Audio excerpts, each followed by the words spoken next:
오늘도 하나님의 저를 찾은 여러분들에게 주의 은혜와 사랑이 넘치시기를 주님의 이름으로 축원합니다.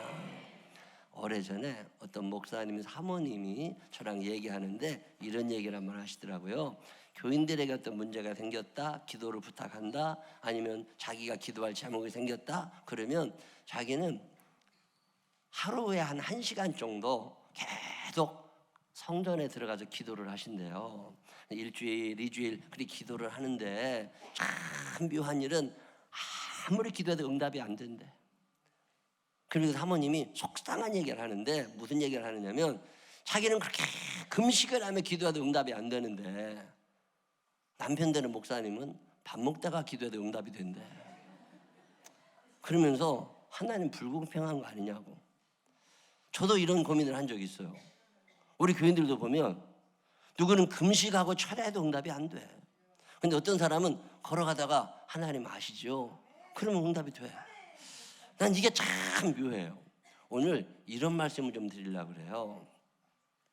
한 달쯤 전에 제가 말씀 전한 기억이 났는데 종교라고 하는 말의 영어는 religion이에요. religion이라고 하는 종교라는 단어를 여러분이 떠올리실 때 같이 세트로 기억하셔야 되는 단어가 relationship입니다. 관계성이라는 단어거든요. 특별히 친한관계, 연애관계, religion, relationship. 이거는 같은 세트로 여러분이 기억을 하셔야 돼요. 보통 불교다, 유교다, 어떤 무속신앙이다 뭐 이런 것들은 일방적으로 말씀하시고 나는 그걸 지켰느냐 안 지켰느냐가 중요해요. 순종이냐 불순종이냐 이게 중요하거든요. 부모에게 효도해? 했느냐 안 했느냐 이걸 따져요. 근데 기독교는 그런 종교가 아니에요. 그러니까 주일 성수를 했느냐 안 했느냐 이게 중요한 게 아니라 성경이 말하고 있는 가장 큰 기본은 관계성, 릴레이션십에 있습니다. 하나님은 우리들에게 네가 11조를 했느냐 안 했느냐를 물으시기 전에 너와 나와의 거리가 얼마나 되느냐를 물으세요. 얼마나 친한 관계냐. 주님이 내 안에 계시고 내가 주님 안에 있으면 아무런 문제가 없어. 근데 나하고 하나님 사이에 거리감이 얼마나 되느냐, 지금 어떤 관계가 진행되고 있느냐 이걸 물으십니다. 결혼 생활이라고 하는 게 집이 있다, 차가 있다, 애들이 있다 뭐 이런 게 중요한 게 아니라 부부 사이의 관계거든요. 얼마나 가까우냐, 얼마나 사랑하냐, 얼마나 비밀이 없냐 이런 게 부부관계를 이어가는 힘이지 집이 이어가는 건 아니에요. 관계성이라고 하는 게 대단히 중요해요. 성경은 하나님께서 우리에게 요구하시는 게 마음 다하고 뜻 다하고 성품 다하고 정성 다해서 주 너의 하나님을 사랑해 이 얘기를 하시는 거지 너 주일 성수 해야 돼 11조 해야 돼 이걸 강조하시는 분이 아니에요. 하나님과의 관계가 좋아지면 그런 일들이 자연스럽게 일어납니다. 하나님과의 관계가 멀어지면 주일날 교회 오는 거 싫어요. 헌신, 봉사, 충성 하고 그런 거 안 해요. 관계, 나와 예수님과의 거리가 지금 몇 미터쯤 떨어져 있을까? 예수님께서 베드로에게 너는 나를 누구라고 생각하니? 라고 물으셨을 때 베드로가 마태복음 16장 16절에 주는 그리스도시요 살아계신 하나님의 아들이시니이다 이런 얘기를 했더니 예수님께서 너무 좋아하시면서 음부의 권세를 이기는 능력을 주시고 천경열쇠를 허락하여 주시고 기도 응답의 축복을 주십니다. 자, 나는 왜 그렇게 기도하는데 응답이 안 되고 저 사람은 아무것도 안 하는 것 같은데 인생이 참 수월해. 여러분 그 차이가 어디에 있느냐면 관계성이에요. 내가 하나님과 관계가 뻐그러져 있잖아요. 금식하고 철야가 별짓 다 해도 소용없습니다. 관계가 좋잖아요. 알지? 알아. 끝난 거야. 신앙생활은 그렇게 가는 거예요. 우리는 내가 금식하고 내가 기도하고 내가 애쓰고 내가 헌신하고 그게 중요한 게 아니라 지금 나와 하나님과의 거리감, 이 관계가 어떤 관계냐를 더 중요하게 생각하십니다. 베드로가 천경열쇠로 소유할 수 있었던 이유는 베드로가 헌신 충성가 그런 게 아니에요. 베드로는 예수님과 자기의 관계를 정확하게 알고 있었어요. 예수님께서 살아계시던 때 이 땅에서 움직이시던 그때 베단이라는 동네가 있었거든요. 예루살렘에서 멀지 않은 동네인데 그 베단이에 나사로, 마르다, 마리아 이 3남매가 살고 있었어요. 뭐 부모님이 일찍 돌아가셔서 이 삼남매가 거기서 서로 우애 좋게 살고 있는 가정인데, 예수님께서 베다니를 지나실 때 늘 그 집에 머무셨어요. 밥도 같이 드셨고 잠도 거기서 주무시고 제자들과 함께 식구처럼 살던 집이 나사로네 집이에요. 근데 어느 날 나사로가 병이 들어서 죽게 된 거예요. 이게 마르다가 걱정이 되는 거예요. 이 오빠 죽으면 안 되는데. 그래가지고 그때 예수님을 막 찾습니다. 예수님이 어디 계시냐고. 지금처럼 핸드폰이 있으면 핸드폰 하나면 되지만 전화가 없을 때라고. 이게 어디 있는지 수소문을 해보니까 저 북쪽 지방 갈릴리에 계시다고. 그래가지고 사람을 보내서 예수님 빨리 좀 오셔서 나사로 오빠를 좀 고쳐주시라고.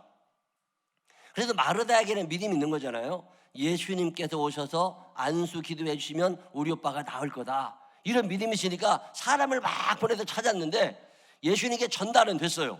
근데 예수님께서 그 얘기를 들으신 후에 야 빨리 가자 이러신 게 아니라, 야 좀 기다려봐, 내가 여기 지금 일이 밀려 있거든.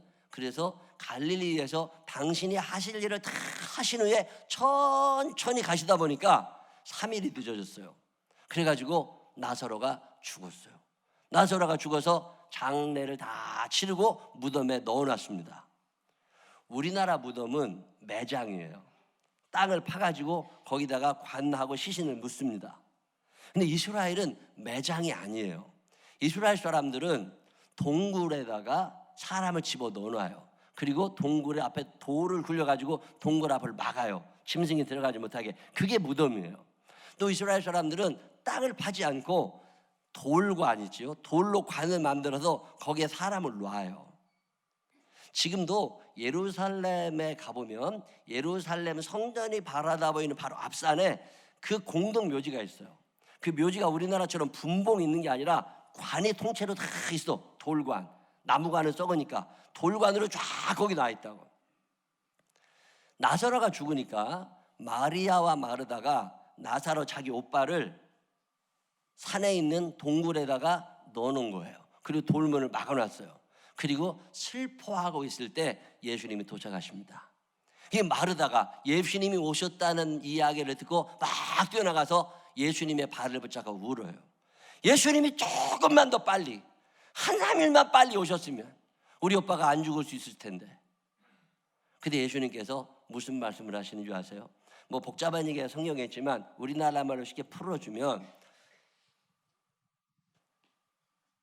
나사로가 지금 죽은 건 분명한데 나는 부활이요 생명이야. 내가 육신의 질병을 고칠 수 있었던 것처럼 죽은 사람을 살리게 할 거라는 생각을 해본 적 있니? 이런 질문을 하세요. 마르다가 예 알고 있습니다. 우리가 다 죽은 다음에 나중에 부활할 거를 우리가 믿습니다. 근데 예수님께서 뭐라고 그러시냐면, 나중에 부활하는 거 말고 지금 동굴에 들어가 있는 네 오빠 나사로가 내 말 한마디면 다시 생명의 수여가 돼서 그 생명을 가지고 동굴문 밖으로 나올 걸 네가 믿느냐라고 물어봐요. 자, 마르다와 예수님의 관계가 어떤 관계예요? 죽은 자를 살리는 예수님이 아니야. 마르다가 믿는 예수님은 병든 자를 고치시는 예수님이에요. 그러면 예수님은 거기까지만 역사하세요. 예수님의 능력을 제한하고 있는 거예요. 예수님은 죽은 자를 살리실 수 있는 능력이 있는데, 왜? 그분이 하나님이시니까, 생명의 주인이 되시니까. 근데 마르다는 무슨 생각을 하느냐면, 자기의 생각, 자기의 경험을 가지고 죽은 자를 살리는 건 안 되고 감기는 낫게 할 수 있어, 열은 떨어뜨릴 수 있어. 이게 마르다의 믿음이에요. 그러면 예수님은 거기까지밖에 못 하세요. 예수님이 답답하시니까 마르다에게 이야기를 하십니다. 네 믿음은 그거밖에 안 되냐? 내가 다시 한번 묻는데, 너 오빠가 죽은 거 맞아. 근데 네 오빠가 죽어서 무덤 속에 들어가 있지만 내가 생명의 주인 하나님이니까 그 오빠의 생명을 다시금 되돌려주고 그를 끄집어낼 걸 네가 믿을 수 있겠냐? 그때 마르다가 정신이 번쩍 들어요. 내가 예수님을 제한하고 있었구나. 그래서 뭐라고 고백합니까? 그게 요한복음 11장 27절이에요. 거기 보면 이렇게 나옵니다. 이르되 주여 그러하이다. 주는 그리스도시여 세상에 오시는 하나님의 아들이신 줄 내가 믿나이다. 아멘. 뭘 믿은 거예요? 당신은 그리스도, 저 구약 성경부터 예언해 놓으신 우리 온 인류를 구원하러 보내주시는 하나님의 아들, 하나님의 사람이요, 당신은 사람이 아니라 신, 그래서 생명의 주인이 되십니다. 그리고 믿음을 고백하니까 그때 예수님께서 동굴문 앞으로 가시고 동굴문, 닫혀있는 동굴문을 비껴오느라고 치우라고 얘기하신 후에 나사로야 나오라고 말씀하실 때 죽어있던 나사로가 살아나는 얘기가 사실인 줄로 믿어주시는 분들만 아멘 한번 해보세요. 여러분, 예수님과 여러분의 관계가 어느 관계예요? 여러분, 예수님의 능력을 어느 정도 생각하세요? 내가 믿고 있는 것만큼만 예수님은 역사하세요. 예수님과 나와의 관계, 여러분 어느 정도 된다고 생각하세요? 거리감, 관계성, 친근감, 주님 내 안에, 주님 내 안에, 나의 안에 거하라, 나는 내 하나님이니. 주님이 내 안에, 내가 주님 안에 거하는 사람은 걱정이 없습니다. 그분이 해주시니까. 근데 우리는 멀리 떨어져 있다고 생각하니까 자꾸 부르려고만 해요. 오늘 우리가 읽은 성경 요한복음 4장은 참 유명한 말씀이에요.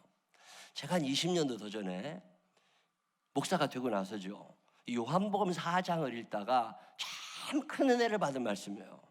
그 당시에는 제가 어디 교회 부흥회 가면 이 말씀을 늘 전했습니다. 얼마나 내가 큰 은혜를 받았는지.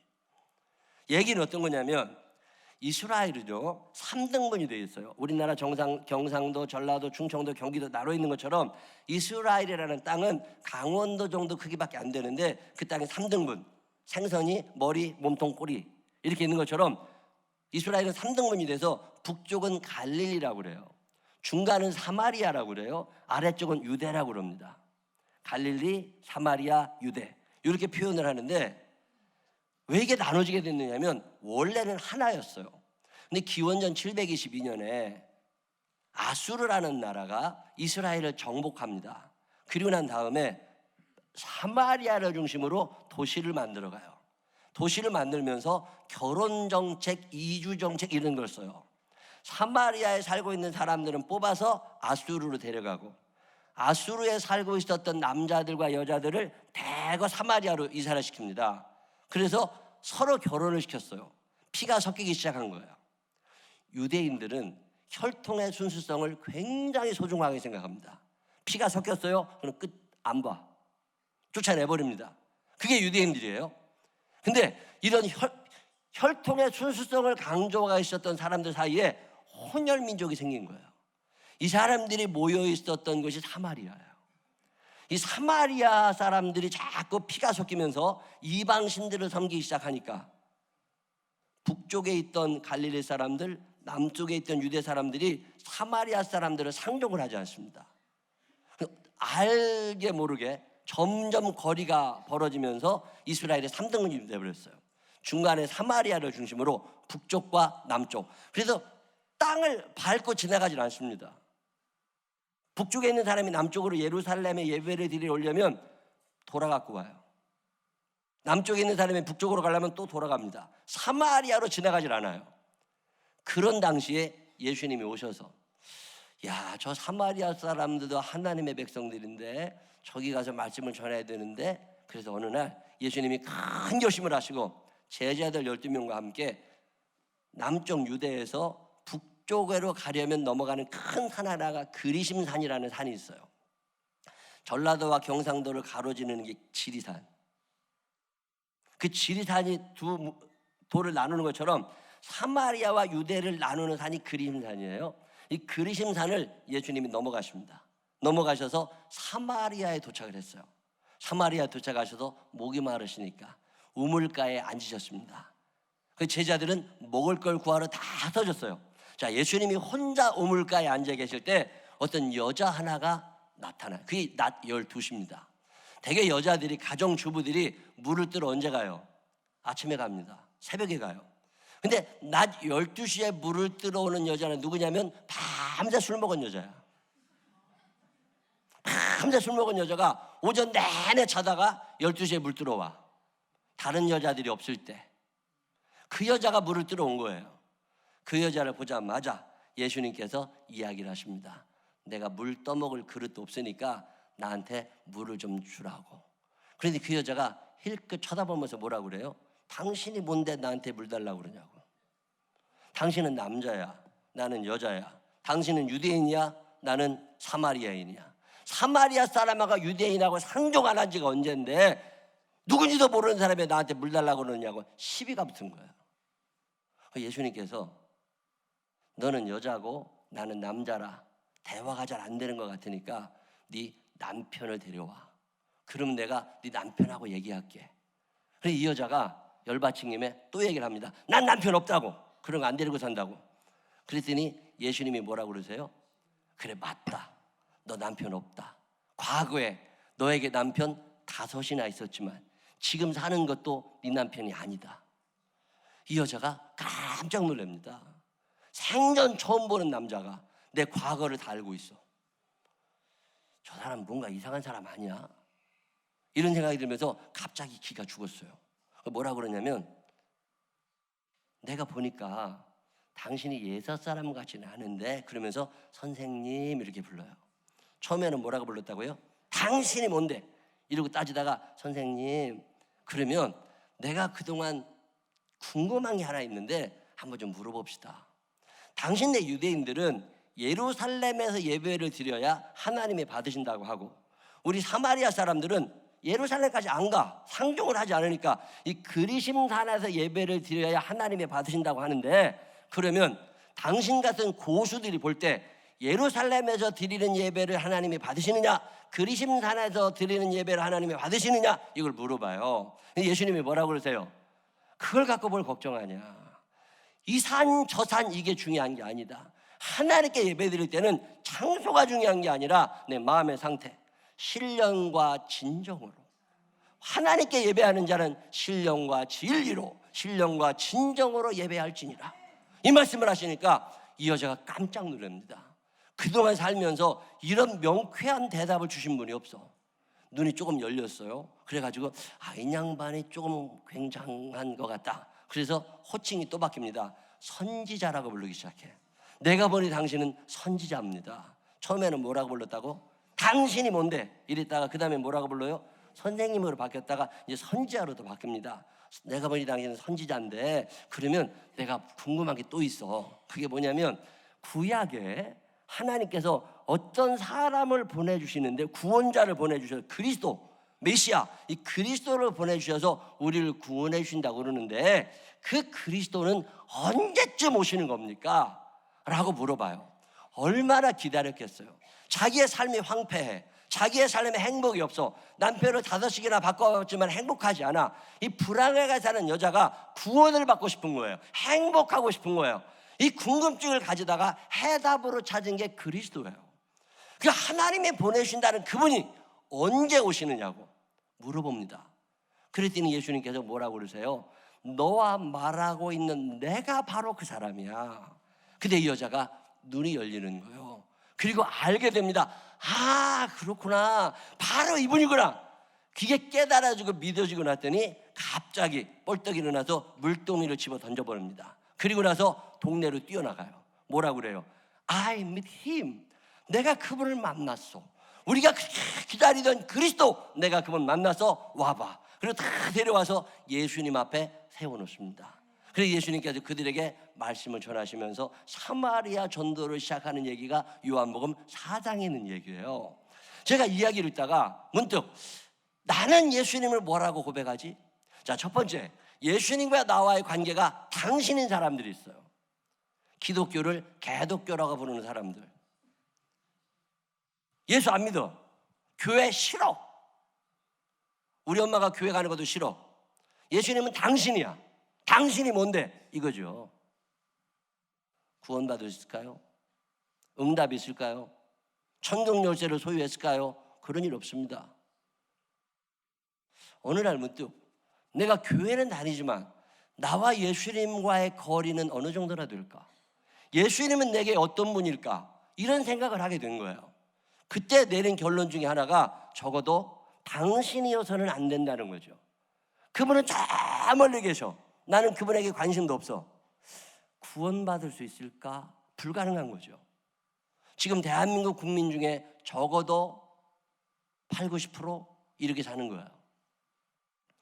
그리고 나서 조금 지나면 교회를 자꾸 오다 보면 예수님에 대한 이야기를 자꾸 듣다 보면 무슨 생각이 드느냐면 예수님이나 석가모니나 공자나 맹자나 소크라테스나 그 비슷하지 뭐. 선생님이야. 그분은 말씀하시고 나는 배우는 거야.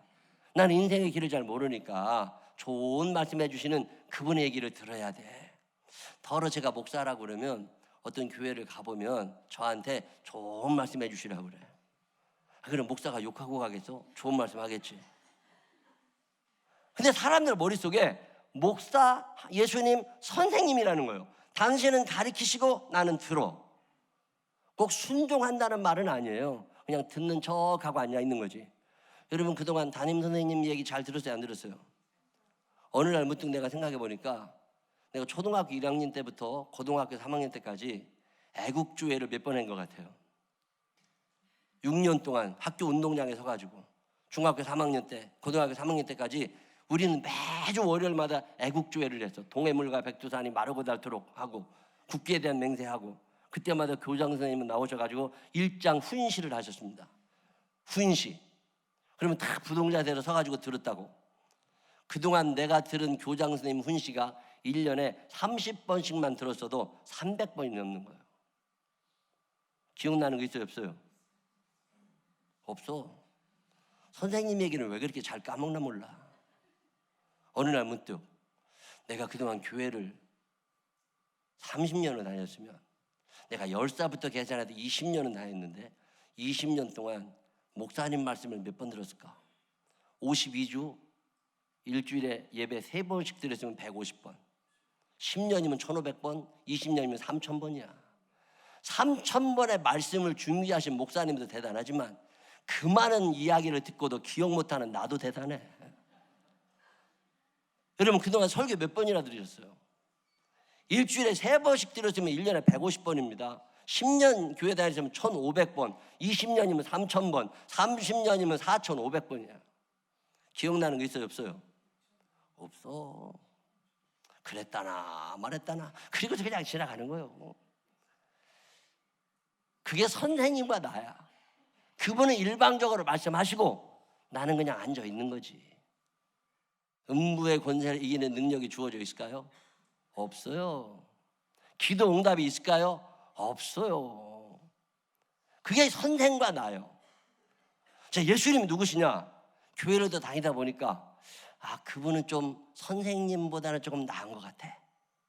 구약에 이사야 선지자, 예레미야 선지자, 호세야, 아모스, 다니엘 뭐 이 정도 레벨은 되는 것 같아. 하나님의 말씀을 잘 전해 주실 것 같아. 그게 선지자예요. 선지자. 예수님을 이사야나 예레미야 정도로 알고 있는 사람들에게 천국 열쇠가 주어진 적은 없습니다. 오늘 성경이 무슨 얘기를 하느냐면 이 수가성의 여인은 예수님을 당신으로 알았어. 근데 점점 거리감이 좁혀지더니 어느 날 선생님으로 고백하게 된 거예요. 그 거리감이 점점 좁아지더니 선지자로 알게 된 거예요. 그 거리감이 점점 좁아지더니 아하, 이분은 사람이 아니라 하나님이시구나. 이분은 나를 구원하기 위하여 이 땅에 오신 하나님의 아들 그리스도이시구나. 이걸 알게 된 거예요. 이게 믿어지니까 그때 물동이를 집어 던집니다. 물 가지러 왔던 여자가 물동이를 집어 던지고 예수를 전하는 자가 되는 거예요. 왜 우리의 삶에 생명이 나타나지 않고, 왜 우리의 삶에 응답이 없고, 왜 우리의 삶에 기쁨과 평강과 의로움이 나타나지 않느냐? 아직 예수님이 나의 선지자인 거예요. 아직 예수님이 나의 선생님인 거예요. 아무런 역사가 일어나지 않아요. 이 가을에 한 번쯤 생각해보고 싶은 거예요. 나와 예수님은 어떤 관계일까? 그분이 나의 주인님이시고 나는 그분의 말씀을 듣고 순종하는 주인과 종의 관계인가? 아니면 왕과 신하의 관계인가? 아니면 선지자와 백성의 관계인가? 아니면 생명의 수요자가 그분이심을 내가 믿음으로 고백하면서 예수님, 당신만이 내 생명이십니다. 당신만이 길이요 진리요 생명이 되십니다. 예수님을 내 마음에 모시고 그분과 함께 살아가고 싶은 건가? 베드로는 예수님을 그리스도라고 고백해요. 마르다라고 하는 여자가 예수님을 하나님의 아들이시라고 그리스도라고 고백할 때 나사로가 살아나는 거예요. 이 수가성의 여인이 예수님을 그리스도라고 고백할 때 영원히 목마르지 않는 생수를 먹게 되는 거예요. 그때 기쁨이 충만하고 세상 걸 집어치고 열심히 하나님의 뜻대로 살아가는 전도자가 됩니다. 오늘 여러분은 예수님을 뭐라고 고백하고 계세요? 여기 계신 분들 중에 어떤 분은 아직도 예수님과 나 사이가 당신일 수 있어. 세월이 조금 지나다 보면 저분이 선생님, 그분은 말씀하시고 나는 듣고. 아니에요. 오늘 성경은 우리에게 예수님과 나와의 관계를 그리스도라는 단어로 표현하고 있습니다. 그분이 내 생명의 주인이시라는 거예요. 그분이 내 삶 전체를 주관하시는 분이시라는 거예요. 이 가을에 예수님과 여러분의 관계를 끌어당기는 기간을 만들어 가시기를 바랍니다. 그분은 그리스도, 그분은 하나님이 우리를 구원하기 위하여 지옥 가는 인생 천국으로 바꾸시기 위하여 이 땅에 내려주신 하나님의 아들. 당신의 손을 붙잡고 내가 천국에 가기를 원하고, 당신의 손을 붙잡고 내가 음부의 권세를 이기기를 원하고, 당신의 이름으로 기도하며 응답받기를 원합니다. 이 고백이 우리 모두에게 있어서 예수님만을 그리스도라고 고백하며 주님의 사람들로 살아갈 수 있는 우리 모두가 되시기를 주님의 이름으로 축원합니다. 기도하겠습니다.